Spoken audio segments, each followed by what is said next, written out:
Hello, hello, hello. People in here. We got John. Yes, John. Yes. Someone remembers and give love to all three of us. Myself, Matt, and Kush all predicted a 2-1 win over Fiorentina. There's a few people that still need to join. Not too many at the moment. Are in here. We have the man of the match poll. If you guys are just getting here, Diego, hello, how are you? Hello to John and whoever else is in here. We have 10 of you right now. I'm sure we'll get more and more as time progresses. Won't be streaming for too long. Don't really have much of my voice. Santangelo is out golfing, so many different things happening. But again, just a real nice result for Milan, especially off the back of the Juve loss in stoppage time. So Milan are now second place in Serie A by 6 points as opposed to the 3 heading into this match day. Bologna, Roma yet to play. Atalanta got their victory over Napoli. Doesn't really look like Napoli have a shot of making the Champions League. They've been really poor. It doesn't matter who's managing this team at this point. The season is a complete disaster.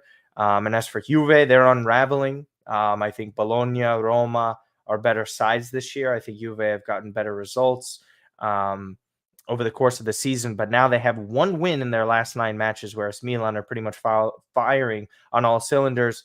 Inter are not going to lose or drop points very often, if they even do, over the next 9 matches or so.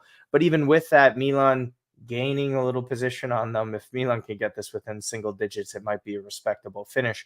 But Inter up 11 points still with a game in hand now over Milan. No real chance in this Scudetto race. Fiorentina on the road, great. Only Milan and Inter have beaten Fiorentina at home this season in Serie A. Voting for Mike for MVP, made a couple of great saves. Yeah, I mean, his one-on-one save was fantastic. Again, guys, if you're just getting here, please like the video, subscribe if you have not already. Talk in chat, say hello. I'm Martino.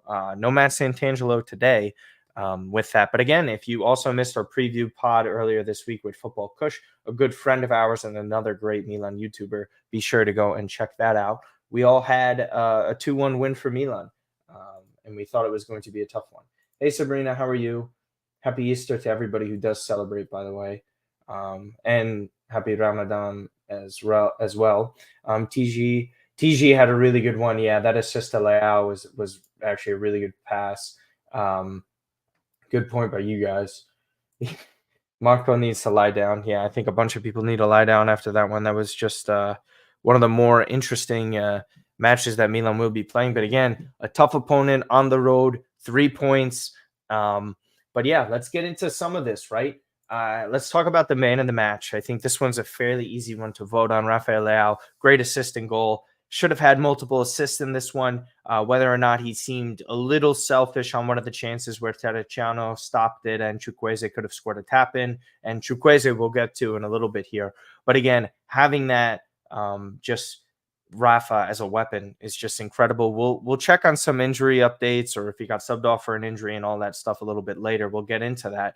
But just strictly off of the creation, him scoring that goal, a lot of patience and confidence going into that goal. But the assist, just the sheer back heel, the audacity to try that is what makes him such a special player to begin with.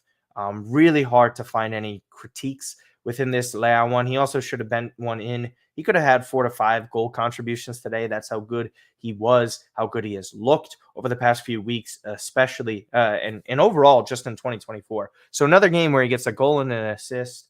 It's phenomenal. Milan should have had 4 to 5 goals in this one. Easily could have conceded multiple. But at the same time, the one goal that Fiorentina does end up scoring is one of those worldy goals. Again, within these first 25 minutes, we saw tons of them. Assist of the season by Rafa. Hey, Uncle Sharma in here, by the way. Sharma, congrats provisionally on your 20th Scudetto second star. I'm sure you're already ordering that. I think assist for Milan, yeah, I can't think of like too many other assists that have happened this season. It would be Dani Mota's goal.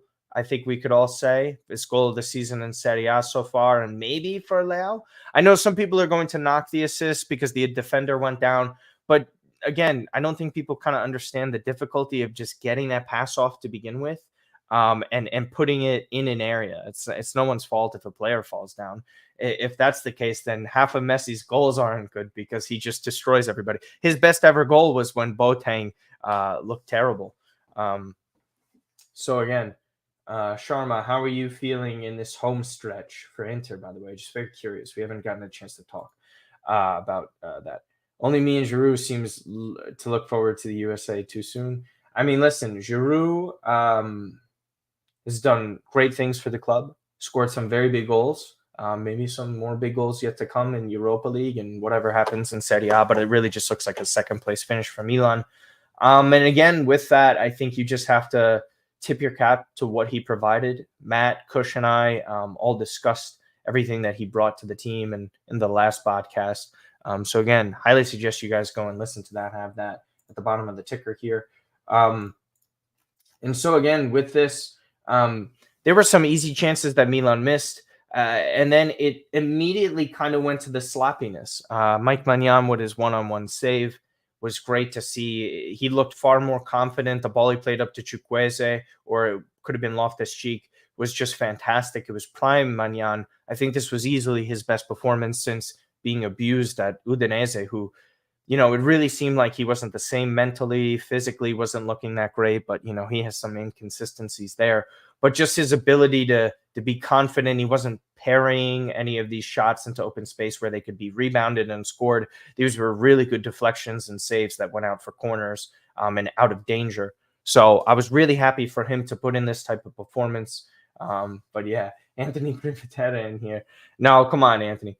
Listen, either you sleep okay at night knowing that Inter are about to get their second star, or you're up constantly thinking Inter are going to have the greatest collapse in the modern era. Because those are the really two options on the table at this point, right? There isn't anything else. It's Milan would make the greatest comeback that we've seen, or Inter just cruise their way to another Serie A title. And I think we all know it's going to be likely to be that. If Milan get within even 6 points, I'd be surprised. Very surprised. I think even getting within single digits would be very impressive. Not impressive though, right? Because the season stinks. It's probably not the best word, but to just kind of have that late sort of charge here at this point. And again, just the overall sloppiness. I think Malik Chaw maybe a little bit harsh on that yellow right outside of the box. But at the same time, when you're looking at Chaw and his body of work this season, you sort of knew there would be inconsistencies, struggles, but some of these challenges, not actually some of them, I would say an overwhelming majority of the challenges that Malik Chaw makes either ends up in a yellow card, a penalty, or a dangerous free kick. Like today, it was both. Listen, I don't agree with sitting Gabbia for this one. He doesn't play internationally. I don't think that he has warranted a benching. I understand where Pioli wants to come in here. There are crucial developmental minutes for Chaw. In general, it was okay. It was just a really poor decision that you're kind of hoping that he shakes.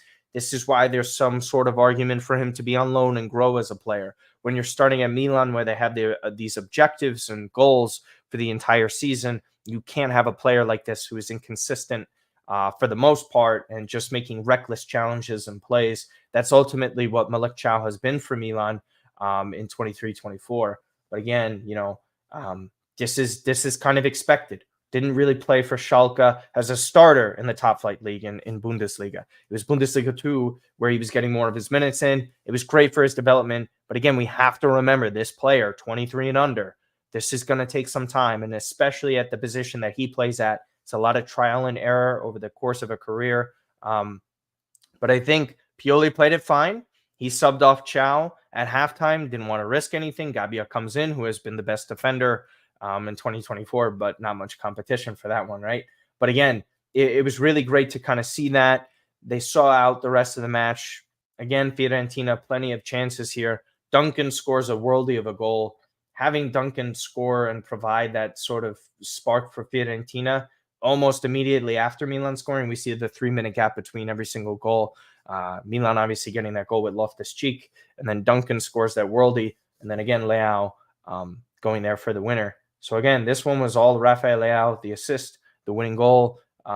Just a sensational 2024 so far, which really leaves a lot of fans frustrated from what they saw in the first half of the season, and understandably so, because it just really wasn't that great of a start for him, unfortunately, in terms of goal scoring. We're fortunate, but we're also going to have to give credit to management for making the correct move. He got minutes in key Europa League matches. He got some minutes in La Liga. Playing at a club like Villarreal, who are respectable. This isn't a bottom feeder type of club. This is somewhere that a player can develop in a decent environment, and I think that's what was good for Gabia. Although a little interesting to loan out a player like that to Spain. Never really happens. You always feel like in Serie A, you loan out players within the league. Very rare to see that. But as we've seen, for certain players that leave Italy, come back, they're always much stronger. So take it that as you will. Hard to acknowledge Inter having 2 scores and 20 Scudetti.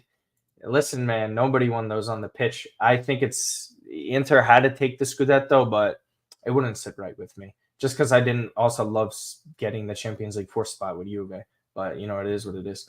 You don't think he'll regress? I'm sorry, Kyle. What was this? Oh, Gabia. Okay. Yeah. I agree. I think this is sort of the ceiling that he's at. Maybe a little bit more consistent with time. Doesn't make a silly mistakes. That just happens over the course of playing so many minutes over a career. Chukwueze, someone I really want to talk about today. We'll get into Giroud in a little bit, but Chukwueze, man, building off of that goal that he scored against Verona, which was a worldie, just really looked strong in this one. Had a goal line saved chance with a header. It was a really tight and narrow angle, like Matteo Benetti on CBS mentioned. Not the easiest of chances to finish, but this is exactly what you want. Not much of a drop-off in performance in terms of offensive output. I have a couple of the statistics here underneath for what Chukwueze did. He also had the hockey assist on that goal with Loftus-Cheek, sent in a nice pass to Rafa, who obviously had an extraordinary assist to Ruben Loftus-Cheek. And again, just having a couple of dribbles completed, not the highest of percentages in these passes, as you see 22 of 32, which comes out to 69%. Definitely not a reason as to why I chose that. But again, at the same time, you really want to see Chukwueze thrive, because when you have Chukwueze thriving like this, you can bring on Christian Pulisic with 20 minutes left in the game. You know, a 3-time Nations League winner, a 3-peat, by the way, 2-0, Mexico. I'm trying not to curse too much, but still, you know, at the same time, it's just great to kind of have that. I think ultimately, and this is a good point, Ali, I think this is momentum. These next few weeks, we'll see what happens in Europa League. Bayern Leverkusen will never die. They will never lose a game at this rate. And obviously Liverpool is still involved, and Milan have to get past Roma. But there is serious momentum that could potentially be carried into next season. Inter would still be the favorites for that. We got to see. It's obviously very early. We're heading into April right now. This was the final match of March. April is a very crucial month for Milan in terms of results against Inter, Juventus. I think Genoa is mixed in there as well. They still have to play Torino again. There's just a bunch of different things that Milan have to go and figure out. But again, just really, really strong. So really, really happy when it comes to that. And again, both teams to score, but cash the bet, right? Just really, really an exciting sort of match. If you're neutral, I don't think many people could deny that. But again, Samuel Chukwueze, guys, if he is here to stay at this level of play, Milan are going to have really good situations in terms of rotating players, even having Pulisic be more central as a 10. If that sort of trust can be built between Pulisic and an Okafor Leao on the left, and then a Chukwueze on the right, or, you know, Loftus-Cheek kind of surrounded and involved in that, who we'll also get to in just a second here. Giroud. Man. He's been so crucial, scoring so many key goals. Been phenomenal this season. which is highly likely is his last. It's not even officially announced yet. But when we trust good friend of the channel, Tom Bogert, one of the best reporters and MLS reporters out there, in saying that Giroud is off to LAFC, listen, there's certain things that he doesn't do that great. We've talked about it at length on this channel. But you have to appreciate how he's usually at the right place at the right time. Today was not one of those days. His opportunity that he missed and skied over the bar, where Leao had a great chance at an assist, is eerily reminiscent of Northern Macedonia versus Italy, where Domenico Berardi missed a wide open goal. Just that lack of finish there is from poor positioning. It's from a poor technical standpoint. And Giroud does this from time to time. He'll finish some goals that he should have no business scoring, and then he doesn't finish chances that he should finish. So in that sense, that's pretty great to see. But also at the same time, it comes down to Milan needing a more clinical goal scorer. And that's why I think they're going to be investing in that this coming summer. Again, Joshua Zirkzee profile preview by myself and Matt Santangelo on the channel. Go and check that out, as well as a Benjamin Sesko, another player that's sort of been brought up. We'll get into Jonathan David and maybe other options within the coming weeks and months. So anyways, Ruben Loftus-Cheek scores another goal. He has 10 in all competitions. Really inconsistent at times in the penalty area as well. But listen, 10 goals for a player like this, you can't ask for much better from him. Maybe a little bit more consistency. He's suspended for the match against Lecce. Listen, let's see what Pioli does. Is it back to a 4-3-3? Does a 4-2-3-1 still exist? Who does he put at the number 10 position? Does that mean Christian Pulisic plays there? There is a full week of rest in between this before they have to figure out what happens on April 11th against Roma, which we probably will see Loftus-Cheek start in that one. Let me get some more thoughts in here. We got 6-7 comments. I don't know. Really depends. Inter's very good. We got to give him respect for now. Yeah. I don't think anyone on this channel, Paul, dislikes him. I don't think that's here. Because we don't tolerate that here for the most part. We don't really promote Rafael Leao slander at all. Zirkzee holds up the ball phenomenally. I would say that is probably his best asset as a player. His build-up, link-up play, his dribbling, his patience, everything about that. But again, Ali Oxenfree, if you want to go and learn more about Joshua Zirkzee, go to the YouTube channel. Just search up his name or search up Zirkzee Martino Puccio. You will see that. You will see everything about that. Yeah, George, we know. More impressed with the Yunus Musa performance and ball carrying ability today. Really happy that we saw that side of him.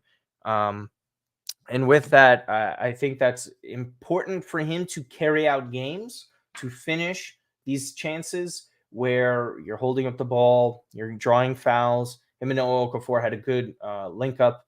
That's just more experience. That's more calmness in matches in which it's required of him. We know in the matches that Musa has struggled this season, we've seen him give away these sort of poor chances, but now this is a different type of player. These are the incremental improvements that you see over the course of a season. And again, with that, absolutely, Paul, you missed the praise for it. George, good luck to UConn tonight. I have them winning the tournament. Just give us a positive comment and like the video in the name of Samuel Chukwueze, please. I have no news on that, Daniel. I don't know anything of that. I haven't read or gotten into that. We're almost at 4,100 subscribers. So again, if you guys have not subscribed to the channel, please do so. It would be greatly appreciated from myself and Matt. Please like up the video if you have not already. There's around 60 of you. We have 13 likes or so. We need to get those likes up. And with that, we are going to end the poll right now. An overwhelming majority of people have gone with Rafael Leao as the MVP for today with 65%, Mañan at 23%, RLC 8%, and then Chukwueze 2%. No, come on, George. Fair is fair. Players playing well. But it's just nice to see a player that you believe in finally hit some strides and become resourceful for the club. And again, this just helps Pulisic. Pulisic gets more rest. There's more trust between Pioli and Chukwueze. It could allow Pulisic to be more free as a player when he could potentially get subbed on, like I was just saying, maybe as a 10. We'll see. It really just kind of has to go in that direction. Next year, my man. Jovic goal today would have been perfect. Yeah, it would be perfect in most days he plays, but, we'll see with that. Kepa and Thuram, not the price of 40 million with 1 year left, but this would be a move. Thuram, Fofana, these are the types of midfield names that Milan have been linked to. From what I understand and what I've seen, Thuram isn't as much of a naturalized 6 as you would like to think or hope for. Fofana is more of that. We'll see what happens. There's prices with 1 year left. I think you're going to see Milan kind of circle back into that market. That was something that they loved last summer. Loftus-Cheek with 1 year left on his deal. The same goes for Christian Pulisic. All these sort of players that had some value. They're not going to cost as much as other players. Certain clubs want to capitalize on a player just winding down with 1 year left on their contract. That is just something that you're going to see. But yeah, is Terracciano not trusted anymore by Pioli? I don't think he was trusted in the first place. Maybe we'll see more of him next year, but it's obviously not. Gio, a good pickup. I wouldn't even consider Gio Reyna at this point for Milan. I think Gio needs to go to a place where he plays every single week and he develops as a player. I don't think Milan would be that club right now. Simple as. There needs to be a potential purchase of Gio, but if you're a club like Milan who purchase a player like Gio, you would like to see him play. Again, I don't think he's fully ready for that. He's not great work rate wise defensively. Technical ability is second to none. I think he could play as a 10. I think there would be a big adjustment to Italian football because it's very different than Bundesliga and even Premier League to an extent. I think Gio, I love the Fiorentina link for him, but now they're kind of in limbo in terms of the new manager. Again, I think Gio is kind of likely to head to La Liga. I think La Liga is ultimately where he ends up, maybe another Bundesliga club. I just think the extension is better. No Tyler Adams. He's not good enough for Milan. Tyler Adams is he's a fine player. George, you have to realize the club we're talking about here. And this is zero disrespect to Tyler Adams. Tyler Adams is not a number 6 who should be starting at AC Milan. As much as I like Tyler. And he grew up in New York. So, again. Scaroni's words don't matter. By the way, the guy's most likely leaving. Scaroni, to me, what he says and what goes on regarding his comments, they're irrelevant. I don't really see him as a person who kind of deserves to comment on stuff like this and confirm. Come on. It's just, you can't do that. The only one we were close to was Anthony Robinson. Who do you think we should replace Pioli with? I mean, listen, I don't really love the options at this point. Thiago Motta would maybe be closer to my top of the list. I wouldn't take Conte. Conte would just be a real issue. I would say that guys like Jurgen Klopp are unrealistic.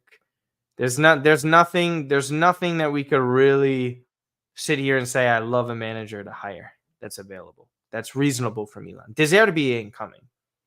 That's not going to happen. And exactly, Paul, which was kind of going to get to my next point was Thiago Motta better now than Pioli? No, I don't think so. I'm not fully in love with Pioli, but you need a guaranteed upgrade on him. I think most people would kind of say that. I think Thiago Motta, strong chance he goes to Juventus. But again, you're kind of wondering if you're Milan, who is the next manager? I've said this for quite some time. I think Redbird are going in the direction of a manager that we don't hear too much about currently, or you wouldn't consider. It's more in that Redbird pipeline of, a progressive manager for the future who gets modern tactics and modern football. Pioli does that to an extent, but his defensive system is massively flawed. There is no defensive midfielder to stop this bleeding. The center backs are inconsistent. They need an upgrade at right back. A lot of question marks. Jesse Marsch should never be allowed to manage Milan. Paul. I think ultimately with the options, I don't see Maurizio Sarri coming in either. I'd be stunned by that. I think with Milan, you could reevaluate come next summer. There's a lot of coaching and managerial positions open this summer as well. You're going to have Juve, you're going to have Bayern Munich, you're going to have Liverpool. Real Madrid, not so much. It looks like Ancelotti will stay there for the next year and Xabi Alonso won't be leaving. So again, you take out candidates, but as many jobs open up, that means less candidates for a club like Milan. And again, we continue down this path of Liverpool, Barcelona, Manchester United's job could be opening up. There's just so many options for top tier managers that could get paid and a lot of money. So yeah, I don't really see that many options for Milan. They could just decide to run it back one more time with Pioli. It's not completely out of the question. Do I love it? No. But if you sit down and realistically think through some of the options that are there, it's not going to happen. Thoughts on Xavi? Xavi was a wonderful player, never going to manage Milan.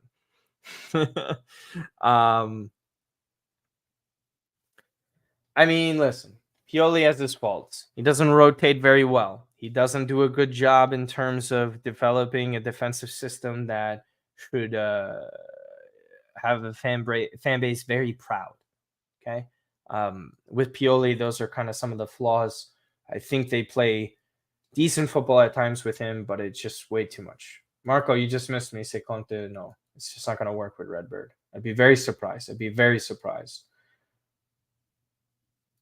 He would probably head right to Manchester City.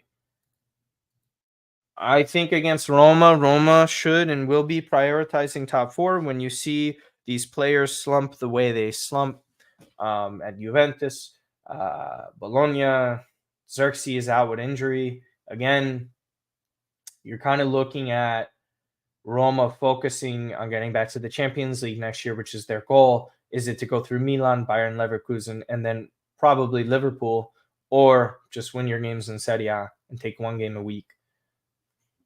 I think if Roma get off to a poor start in that first leg, and they might concede that second leg. Really depends on their results. We'll see what happens. But for Milan right now, they're in a very good spot.